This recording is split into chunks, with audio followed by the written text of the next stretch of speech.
하여 주시옵소서. 말씀을 전할 자의 입을 주님 단속하셔서 오직 하나님께서 명령하신 말씀만 전하게 하시고 자기의 의가 드러나지 않는 말씀을 전하게 하여 주시옵소서. 감사드리며 예수님의 이름으로 기도드리옵나이다. 아멘. 샬롬.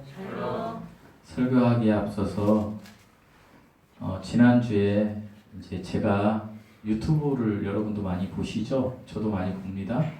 근데 보는 것 중에서 제가 또 제 설교를 이렇게 모니터를 합니다.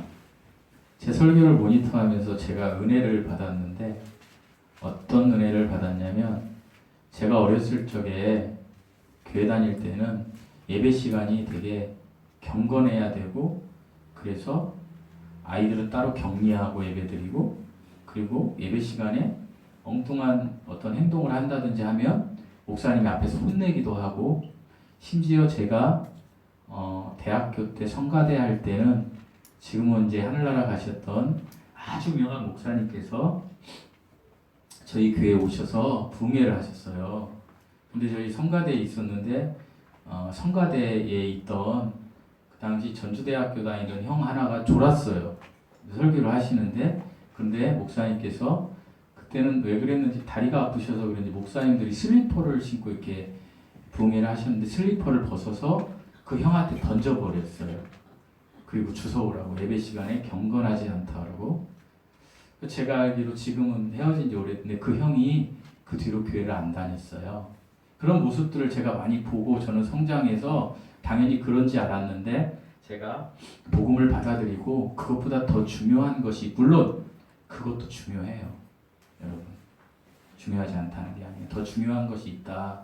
우리의 마음을 드리는 것이 중요하다라는 생각을 이제 하고 제가 이렇게 목회를 하게 됐는데 지난주에 제가 은혜 받은 것은 이제 제가 설교 유튜브에 있는 걸 제가 듣고 제가 알기로는 우리 교회 우리 직장에 있는 그 듣는 분이 계셔요.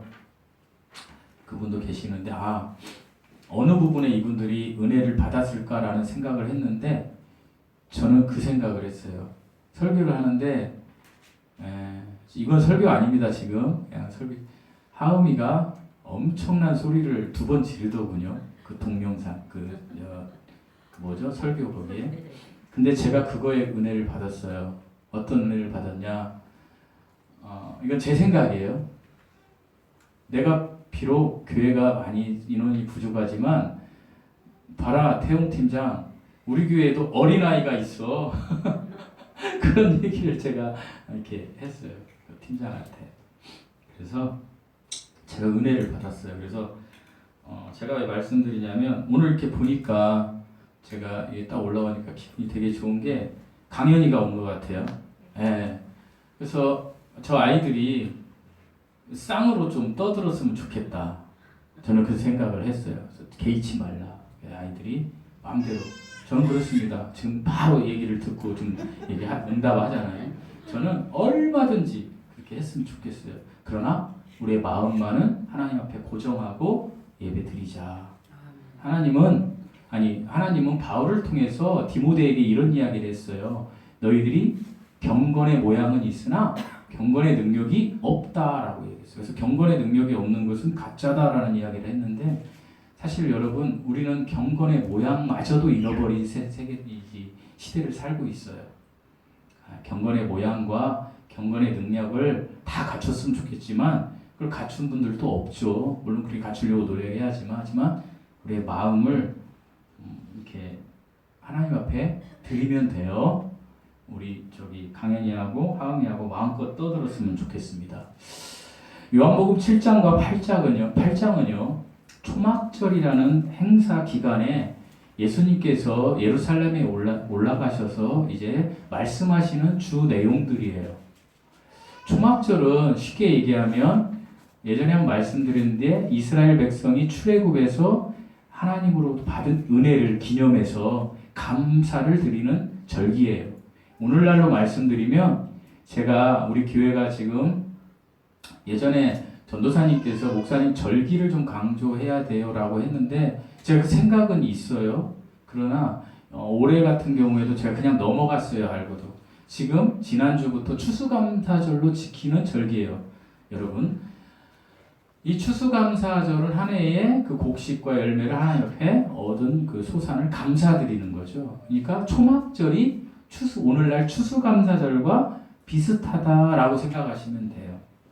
근데 이 초막절 기간에 예수님께서 이제 예루살렘에 올라가셔서 이제 이야기한 내용이 지금 7장, 8장 내용인데, 특별히 이 초막절에는요, 어떤 이스라엘 백성들이 행사를 했어요. 두 가지 중요한 행사. 첫 번째 행사가 실로암 물가에 가서, 연못에 가서 황금 주전자로 제사장들이 이제 물을 떠오는 거예요. 그리고 제사장들이 물을 떠올 때 그 옆에 많은 백성들이 도열하고 서 있었어요. 그리고 제사장들이 떠온 물을 이제 하나님께 제사 지내는 그곳에 항아리가 있어요. 그 항아리에다가 이렇게 물을 붓는 거예요. 정결 예식을 한 거죠. 이걸 관제라고도 하는데, 살아있는 그 물이 생명, 생수를 나타내는 그런 행사를 한 가지 했고요. 두 번째 또 행사를 했는데, 그러니까 낮에는 물을 길어오는 거예요. 그리고 이제 두 번째 행사를 했는데, 두 번째 행사는 밤에 한 거예요. 밤에 어떤 행사를 했냐면, 예루살렘 성전 뜰 앞에 여인의 뜰이라는 곳이 있었어요. 그 여인의 뜰에 이제 밤이 되면 어둡잖아요. 거기에 네 모퉁이에 엄청난 엄청난 크기의 그 횃불 같은 불을 이렇게 네 모퉁이에 밝히는 거예요. 불을 밝히니까 등불을 밝히는 거죠. 그리고 등불을 밝히고 여인들이 거기에서 하나님 앞에 감사를 올려드리는 춤을 추었어요. 그런 행사를 했어요. 그런데 바로 예수님께서는 지금 요한복음 8장 12절에서 세상에 나는 빛이다라는 이야기를 하시는 것이, 이 초막절을 통하여 이스라엘 백성들은 어둠을 비추는 그 등불, 빛. 그러니까 빛이라면 어둠을 비추는 것이다. 이런 것을 이스라엘 백성들이 알거든요. 그러니까 이스라엘 사람들의 정서를 생각해서 지금 그 이야기를 하는 거예요. 나는 어둠을 밝히는 빛이다. 그런데 어떤 빛이다? 세상의 빛이다. 그러니까 창세기 3장 이후에 아담과 하와가 선악과를 먹어서 영이 죽어버렸어요. 그러니까 이 세상이 대낮처럼 환하지만 우리는 영적으로 죽어있는 암흑, 흑암의 세계에서 이제 지옥으로 갈 수밖에 없는 운명에 처해진 사람들이에요. 이 세상 사람들에게 뭐다? 빛이다. 이 이야기를 주님이 지금 하고 계신 거예요. 영적으로 죽은 어둠에 있는 사람들에게 내가 참 빛으로 온 하나님이시다. 이 이야기를 요한복음 3장 12절에서 지금 선언하고 계신 거예요. 지난주에 나눈 가늠한 여인 사건을 잠시 제가 좀 복습해 볼게요. 이제 예수님께서 예루살렘 성전에서 가르치고 계실 때에 바리새인들과 서기관들이 찾아왔어요. 왜요? 예수님을 시험하고자. 근데 그들이 데려온 한 여인이 있었어요. 그 여인이 음행한 여인이에요. 음행한 여인이 현장에서 잡혀와서 현장을 잡아서 그 여인을 데려온 거예요, 예수님께. 그래서 이 여인을 어떻게 해야 됩니까?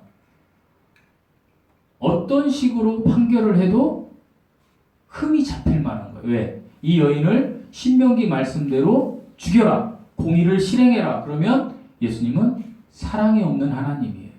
그런데 거꾸로 이 여인을 용서해라. 그러면 예수님은 공의가 없는 하나님이에요. 그거를 시험하기 위해서 이 바리새인들과 서기관들이 음행한 여인을 데려왔었잖아요. 근데 예수님이 어떻게 이걸 해결하셨어요? 너희 중에 죄 없는 자가 돌로 쳐라. 너희 다 죄인이다라는 거예요. 그러니까 너희는 다 무엇이 필요한 사람들이다? 용서가 필요한 자들이다. 사랑이 필요한 자들이다. 이 음행한 여인만 죄인이 아니라 하나님이 보실 때는 모든 사람이 죄인이다라는 거예요. 그리고 하나님께서 이 죄인들을 찾아오셔서 의인으로 무엇을 통해서 이 하나님이신 예수 그리스도를 믿는 믿음을 통해서 의인으로 하나님께서 인정해 주신다라는 이야기를 하고 계신 거예요. 그러니까 이 세상은 모든 것이 어둠인데 유일하게 무엇만이 빛이시다? 하나님만이 빛이시라는 것을 이야기해 주고 계신 거예요. 세상이라고 하니까 우리가 사는 이 세상, 밖이 환하네, 어둡네, 이 세상을 일컬을 수도 있지만 조금 더 깊게 들어가면 여기 세상은 사람을 이야기하는 거예요. 너희가 영적으로 죽었던 어둠의 자식들이라는 거예요. 그런데 빛의 원천이신 하나님께서 오셔서 이제 너희를 구원하실 것이다. 그러니까 예수님만이 유일한 빛이라는 것을 알게 해주신 거예요. 그래서 이 빛을 통해서만 모든 어둠에 있는 사람들이 어떻게 된다? 거듭날 수 있다. 이 예수님을 믿는 믿음으로만 너희가 어떻게 된다? 본어게인 거듭날 수 있다라는 것을 예수님께서 이야기하신 거예요. 그러니까 오늘 본문 요한복음 8장 12절은 앞의 사건과 연결되어진 사건이에요. 믿으십니까? 믿으십니까? 아까 우리 성령이가 저한테 예배 시간 전에 아빠 예배당이 너무 더운 것 같아요. 좀 춥게 해야 될 것 같아요. 그랬는데 그냥 놔둬 그랬는데 슬슬 졸리신가 봐요. 요한복음은요. 중요한 정말 하나님의 진리가 들어있는데 그 중에서도 하나님께서 나는 이다. I am. 에고 에이미. 나는 이다. 이것이 굉장히 중요하다고 했어요. 그런데 나는 이다이신 하나님이 자신을 7가지의 나는 이다라고 표현하셨다라고 제가 말씀드린 적이 있어요. 첫째로 예수님은 요한복음 우리가 공부한 6장에서 나는 생명의 떡이다. 그리고 오늘 예수님께서는 8장에서 나는 뭐다? 세상의 빛이다 라고 이야기하세요. 그리고 10장에서는 나는 양의 문이다 라고 이야기하시고요. 그리고 10장에서 동일하게 나는 선한 목자이다 라고 이야기하세요. 그리고 11장에서는 나는 부활이요 생명이다 라고 이야기하시고요. 그리고 14장에서는 그 유명한 나는 길이요 진리요 생명이다 라고 이야기하세요. 그리고 15장에서는 나는 참 포도나무이다 라고 이야기했어요. 그래서 7가지 나는 이다를 이야기하고 계세요. 그 중에 우리가 오늘 읽은 요한복음 8장 12절은 두 번째 나는 무엇이다? 세상의 빛이다 라고 이야기하신 말씀이에요. 이 말씀을 가지고 제가 여러분과 좀 은혜를 나누려고 해요. 오늘 본문을 보면 예수님은 자신을 뭐라고 소개했어요? 세상의 빛이다 라고 소개했어요. 그런데 예수님은 예수님을 따르는 자들은 생명의 빛을 얻는다고 하셨는데 예수님께서 마태복음 5장 14절을 보면요. 집에 가서 찾아보세요. 예수님을 믿고 성도된 우리들을 가리켜서 세상의 빛이다라고 이야기하세요. 오늘 요한복음 8장 12절에서는 예수님이 세상의 빛이다라고 선언하셨는데 마태복음 5장 14절을 가면 너희가 세상의 빛이라고 그래요. 그 너희는 누구예요? 예수 그리스도를 믿어서 구원받은 저와 여러분과 같은 성도들을 세상의 빛이라고 이야기하시는 거예요. 예수님이. 이런 이야기가 있어요, 여러분. 빛을 발하는 그 별, 행성들이 있다고 해요. 그런데 우리 태양계에는 빛을 가장 크게 발하는 별이 있어요. 그게 뭐예요? 네? 그게 뭐죠? 태양. 마스크 때문에 제가 안 들린 거지 다 아시는 거잖아요. 태양빛이에요. 그러니까 태양빛이 지금 비치니까 환하잖아요. 따뜻하고 너무 많이 비춰지면 우리는 타 죽을 수도 있지만 하나님께서 그 거리를 정확하게 지켜주고 계신 거예요. 그런데 그래서 태양빛이 이렇게 비칠 때를 우리는 뭐라 그래요? 낮. 근데 이 낮이 이제 점점 가면 요즘은 한 5시 반만 돼도 낮이 없어지잖아요. 그러니까 태양빛이 이제 간 거잖아요. 사실은 태양빛이 간 거지만 지구가 돌아서 태양빛이 이제 이렇게 반대로 다른 쪽을 비추는 거잖아요. 그런데 밤이 되면 또 우리에게 빛을 주는 게 있어요. 태양빛만큼은 아니지만 그게 뭐예요? 어떤 별이에요? 달. 이 달은요. 그래서 보름달에는 뭐 나처럼 환하지는 않지만 옛날에 제가 살던 시골에 가면 보름달 필 때요. 그 굉장히 환했어요. 그 산 밑에 언덕에 가면. 그런데요. 이 달은요. 태양은 하나님께서 스스로 빛을 발하게 만드셨어요. 강연이 보고 싶죠? 강의 이따 보시고요. 저를 보세요. 그 하나님이 태양은 스스로 빛을 비추게 하셨는데 달은요 스스로 빛을 못 만들어요. 달은 빛을 못 만드는 거예요. 그러면 달이 어떻게 밤에 특별히 보름달일 때 환하게 우리를 비춰줘요? 태양빛을 받아서 우리 쪽으로 반사시키는 거예요, 여러분. 달은 제가 이해하기 쉽게 이렇게 설명해 드린 거예요, 여러분. 태양빛이 참빛인 빛의 원천이신 하나님, 예수님이시라면 저와 여러분 뭐가 돼야 된다고요? 달이 돼야 돼요. 그래서 우리는 그 태양빛을 받아서 어떻게? 빛을 다른 사람들에게 비춰주는 역할을 해야 되는 거예요. 그 말씀을 예수님께서 요한복음 8장 12절과 마태복음 5장 14절을 연관시켜서 우리에게 이야기해 주시고 계신 거예요. 요한복음 8장 12절에서는 예수님 자신이 세상에 빛이고 너희들이 그 빛을 쐬면 생명의 빛을 얻는다. 영원히 산다. 라고 이야기하시고 예수님께서 마태복음 5장 14절에서는 그런데 너희도 또한 세상의 빛이다. 그죠? 우리 하음이하고 저희 왔으니까 자꾸 얘기하는 거예요. 강현이가 엄마 아빠가 있어요, 없어요? 있잖아요. 그 엄마 아빠가 사람이에요? 사람이 아니에요? 사람이에요. 그러니까 하음이하고 강현이도 사람인 거예요. 그러니까 우리가 하나님의 자녀다. 하나님의 빛을 쏘여서 생명의 빛을 얻은 존재가 됐다. 그러면 우리도 하나님의 자녀가 된 거예요, 여러분. 하나님의 자녀가 될 때만 우리는 천국문에 들어갈 수 있는 거예요. 그러니까 우리는 하나님이 태양빛이라면 우리는 달의 역할을 할 수 있는 그러한 존재들이 되어야 한다라고 이야기하는 거예요. 그래서 하나님의 이 빛을 받은 우리들은 이제 예수님과 같은 빛이라면 당연히 우리 구원받은 성도들도 당연히 예수님처럼 살아가야 해요. 여러분, 우리는 신앙 고백을 하기는 쉬워요. 누군가 저희에게 예수 믿으세요 하면 예, 예수님 믿어요. 뭐 그렇게 이야기하면 좋지만 심지어는 요즘은요. 예수 믿으세요라고 이야기하면 어떻게 이야기하는지 아세요? 아, 예, 저 교회 다녀요. 저 여의도 순복음교회 다녀요. 저 수원 명성교회 다니는데 우리 교회 와보셨어요? 카페도 있고요. 교회 엄청 크고요. 아우, 우리 목사님 대단하시고요. 이렇게 얘기하시는 분들이 엄청 많아요, 여러분. 여러분, 이거 우상 숭배예요.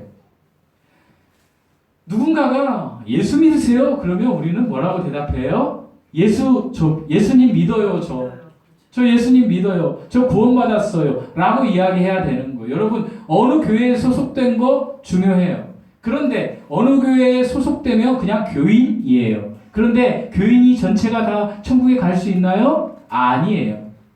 어느 교회에서 양육받아서 예수님을 만나는 것도 너무 중요하지만 그러나 내가 예수님을 믿는 것이 더 중요해요.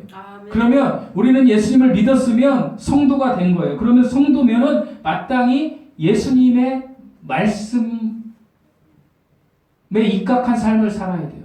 방금 전에 말씀드렸지만 우리가 신앙 고백하기는 쉬워요. 아, 저 예수님 믿어요 라고 고백하기는 쉬워요. 그런데 우리가 신앙 고백을 했으면 우리는 어떻게 해야 돼요? 거룩한 삶을 살아가야 돼요. 예수님처럼 살아가야 된다는 거예요. 예수님처럼 살아간 것은요. 예수님은 십자가의 죽음, 십자가를 지고 가는 삶을 예수님처럼 살아간다는 것은 십자가를 지고 가는 삶을 살아가는 거예요. 우리가 빛으로 이 땅에서 예수님의 자녀로서 살아가는 그 길은요, 지금 유대인들처럼 자기 가능성과 자존심을 지키기 위해서, 그리고 자기들이 가지고 있는 것을 지키기 위해서 자기 힘, 자기 의지로 나와와서 내가 무언가 할 수 있는 것처럼, 내가 무언가 해서 행복에 이를 수 있는 것처럼 하는 것이 아니라, 대부분 우리는 그렇게 하잖아요. 그런 삶을 사는 것이 아니라 복음을 위해서 내가 손해보고 내가 상처 입어도 내가 예수님만 나타낸다라고 하면 내가 그것을 십자가로 알고 살아가는 삶, 그리고 내가 실천하는 삶, 내가 기도한다고 했으면 기도하는 삶, 내가 말씀을 읽는다고 했으면 말씀을 읽는 삶, 그것을 통하여 하나님이 주시는 영양분을 공급하다 내 삶이 변하는 삶, 이것이 예수님의 자녀답게 사는 삶이에요. 여러분 잘 생각해 보세요. 나는 그렇게 살고 있나? 이 설교를 하는 저도 여러분에게 호소하지만 저 또한 이 설교를 준비하면서 성도들이 그렇게 살으라고 이야기하기 전에 나는 그렇게 살고 있는가? 나는 껍데기가 아닌가? 이런 생각을 하면서 설교 준비를 했고요. 지금 이 순간도 제 목소리는 여러분을 향해서 나가지만 제 마음은 하나님 앞에 제가 저울로 지금 재보고 있어요. 저도 그렇지 못하다는 거예요. 그렇지만 우리는 그렇지 못하다고 멈추지 말고 다시 하나님 앞에 나가서 기도하고 말씀 속으로 들어가서 하나님이 주시는 영양분을 받아 내가 살아갔던 삶에서 회개하고 그 빛 대신 예수님 앞으로 가려고 하는 그런 애절한 삶이 있어야 돼요. 그래서 예수님의 자녀답게 살아간다라는 그 삶은 우리가 살면서 좀 우리가 싫어하는 사람들이 있어요. 그걸 원수라고 표현한다면 그 원수를 위해서 우리의 손해와 상함과 우리의 어떤 손해보고 상함 받는 그런 것들을 감수하며 십자가로 생각하고 살아가는 것을 이야기하는 거예요. 우리 8장 22절 한번 다시 읽어보실까요? 아니 12절 오늘 본 말씀 다시 한번 읽어보실까요? 시작. 예수께서 또 말씀하여 이르시되 나는 세상의 빛이니 나를 따르는 자는 어둠에 다니지 아니하고 생명의 빛을 얻으리라. 생명의 빛을 얻으려면 오늘 본문에서는 어떤 것을 해야 한다라고 말씀에 적혀 있어요? 나를 따르라. 예수님을 따르라는 거잖아요. 우리 누가? 저와 여러분 그리고 모든 사람이. 여기에서요 따르다라고 번역된 헬라어는요 그냥 들으시면 되게 어려우니까 아콜 루테오라는 단어래요. 찾아봤어요? 아콜 루테오. 그런데 이 말의 이 단어의 의미는 어떤 의미가 있냐면 함께 간다. 다른 말로 표현하면 동행한다 이런 뜻이 있어요. 그러니까 우리는 주님과 함께 동행하는 사람으로 우리가 콜링을 받은 거예요. 이것이 교회예요. 그러니까 여러분이 예수님을 정말로 실제로 정확하게 믿었다라면 여러분 각자가 교회가 되는 거예요. 이 교회가 바로 따르는 자들이에요. 이 교회라는 뜻은요 에클레시아예요. 그러니까 어디로부터 분리됐는데 어디로? 세상으로부터 분리된 그러한 사람을 이야기하는 거예요. 그런데 세상으로부터 분리가 된 에클레시아, 이 교회가요 하나님의 자녀답게 예수님처럼 살아야 하는데 그렇게 살지 못할 거라는 것을 하나님이 정확히 아세요. 왜? 우리 인간에게는 두 마음이 있기 때문이에요. 하나님 우리를 너무나 정확히 잘 아셔서 너는 안 돼. 그러니까 너는 내 이름으로 나를 믿음으로 구원받은 교회, 단수 교회들을 각자가 모여서 모이는 교회를 연합해서 해야만 너희가 이 세상에서 빛과 소금의 역할을 할 수 있단다라고 주신 게 바로 공동체 교회예요. 그것이 바로 우리 주향기 사랑교회예요. 그러면 여러분 자 다시 한번 말씀드려볼게요. 여러분이 빛을 받은 하나님의 자녀가 됐어요. 그러면 세상 사람들이 여러분에게 당신은 예수님 믿어요? 교회 다녀요? 기독교인이에요? 막 이렇게 물어볼 수 있잖아요. 그럼 여러분 뭐라고 이야기한다고요? 저는 예수님 믿는 교회예요. 그런데 내 다니는 공동체 교회는 주양기 사람 교회예요. 이렇게 얘기해야 되는 거예요.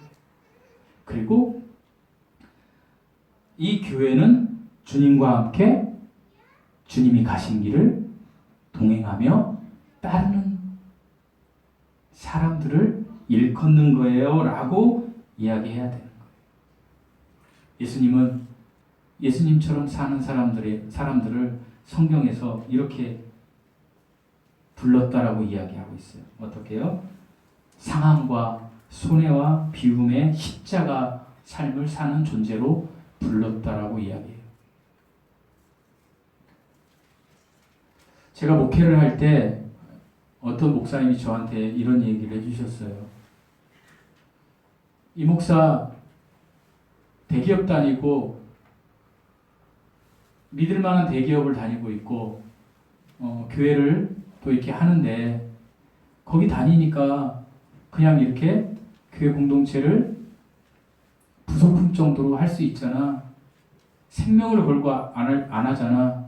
그리고 누군가 이 목사를 비방하고 침뱉고 이렇게 할 때도 견딜 수 없잖아. 그 수치를 당하는 거 견딜 수 없잖아.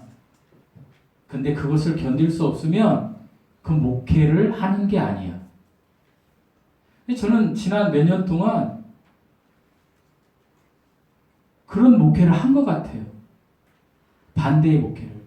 누군가가 저에게 와서 침을 뱉고 저를 비방하면 아직도 저는 그것을 제가 어떤 전도지를 줬을 때 여러분 그러지 않나요? 예수님께서 마태복음 5장 11절에 너희가 나로 인해서 악한 말을 들을 거라고 이야기해요. 누구에게 듣는지 아세요? 여러분 가장 가까운 사람에게 들어요. 여러분 예수 그리스도의 복음을 전할 때 누가 가장 반대할 것 같아요?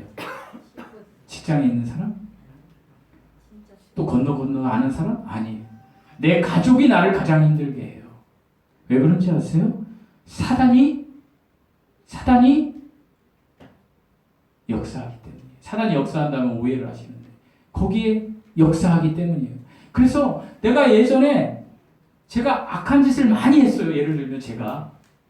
근데 그때는 그 상대방이 저 사람이 이만큼만 개선됐으면 좋겠다라고 해요. 그래서 제가 예수님을 믿고 개선이 됐어요.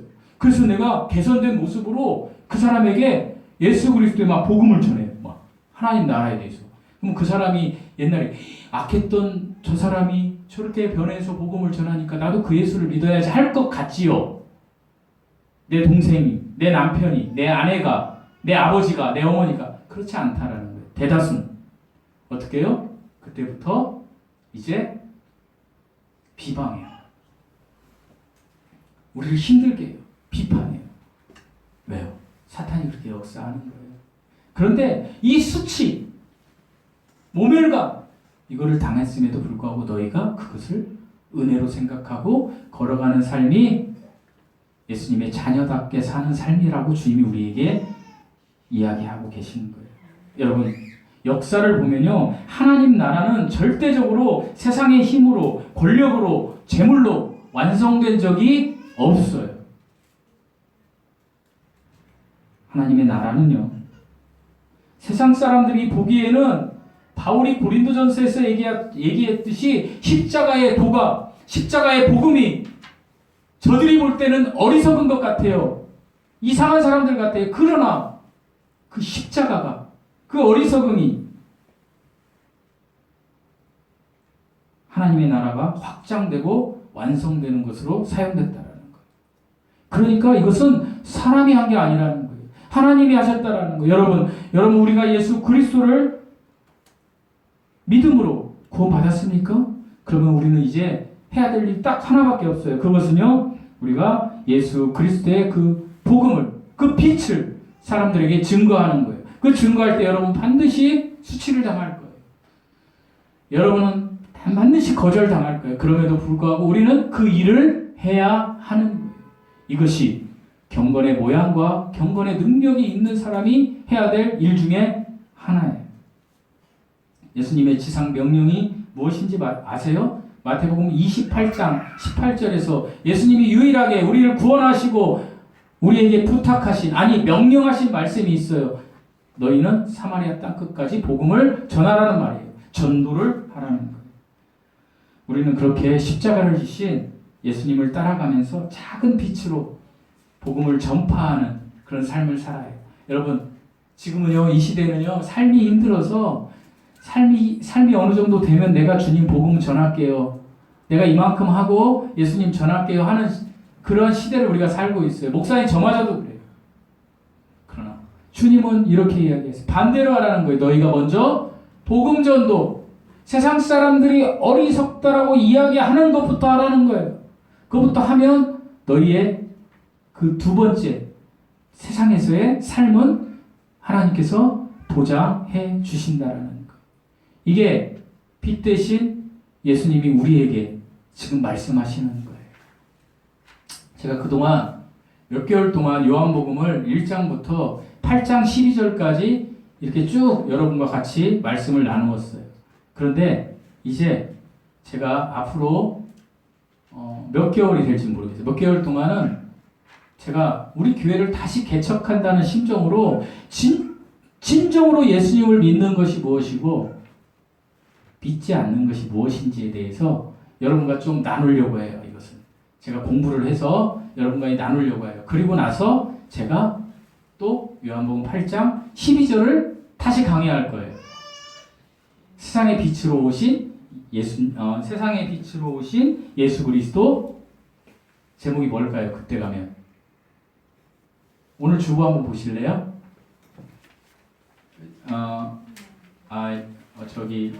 제목이 뭐죠? 한번 읽어보세요. 생명의 빛 예수 그리스도. 네, 생명의 빛 예수 그리스도 1번. 그리고 제가 이제 지금부터 텀을 가지고 쭉 여러분과 요한복음 강해를 조금 멈추고 이제 제가 아까 말씀드린 우리 교회를 다시 개척한다는 심정으로 예수님을 믿는 것과 믿지 않는 것, 어떻게 살아야 하는 건지에 대해서 제가 이제 좀 주제 설교를 쭉 할 건데 그거 하고 나서 다시 요한복음 8장 12절로 올 거라는 거예요. 그때는 제목이 뭘까요? 생명의 빛 예수 그리스도 2번이 될 거예요. 그러면 오늘 여러분은 이 들은 말씀을 원 말씀을 한번 생각해 보시고 그리고 쭉 다음 주부터 또 들으시고 2를 들으시고 내 삶이 하나님 앞에 맞게 살았는지 그걸 한번 여러분이 한번 점검해 보시라는 거예요.